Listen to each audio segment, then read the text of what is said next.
And from a goblin to a goblin god, Lin Tian was once a human, but he was reincarnated as a dirty little goblin after he died, and now he's beefing it with the Holy Knights. As two Holy Knights approach him, Lin rushes one of them and stabs him in the gut. He then uses his body as cover as Lin rushes the other Holy Knight.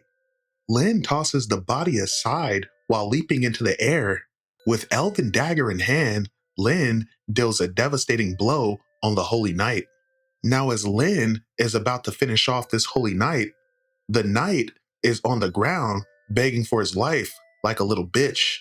The knight pulls out a locket that just so happens to have a picture of his wife and his little daughter.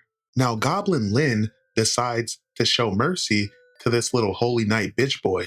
But as Lin turns his back, the Holy Knight pulls out a blade and then proceeds to rush him.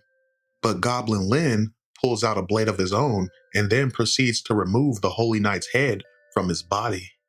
It didn't have to be this way. Goblin Lin gave them a chance, but they decided to take the hard way out. Lin would take the clothes from one of the knights and leave the bodies to be found by the Holy Knight Lauder and the Holy Maiden of Freya. Now, upon finding the bodies, Holy Knight Lauder is like, what the fuck, as a little ass goblin shouldn't have been able to kill two Holy Knights. Now, Lauder theorizes this couldn't have been done by any ordinary goblin, so it must have been done by a goblin mutant.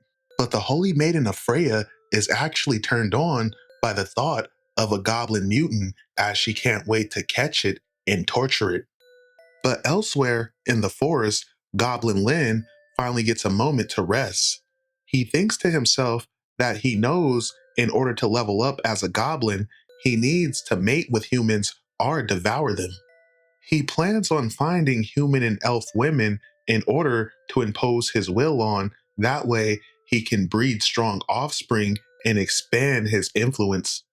But as Goblin Lin is in the forest, he hears something in the bushes, so he readies his weapon. As Goblin Lin rushes the threat, he's surprised to find a pretty female goblin. Now, Lin is confused because he didn't even know females can have the characteristics of a goblin in this world. Lin looks at her stats and he sees that she's just a little goblin, level 3, and she just so happens to be a God's Messenger class goblin. She tells Lin that she was sent by the chief to fetch water, and if she doesn't, it's going to result in her death. Now, Goblin Lin befriends the little goblin female, and he convinces her to take him back to her goblin tribe.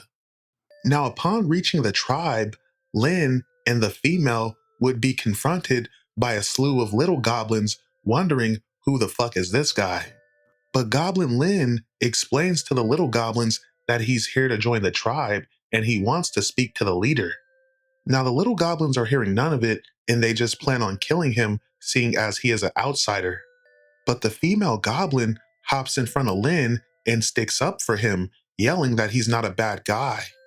But as all this commotion is going on, the big goblin chieftain has finally arrived.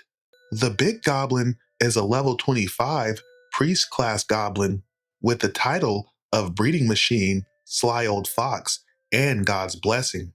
The goblin chieftain goes to confront Lin as he's wondering who the fuck's making all this noise. To be continued.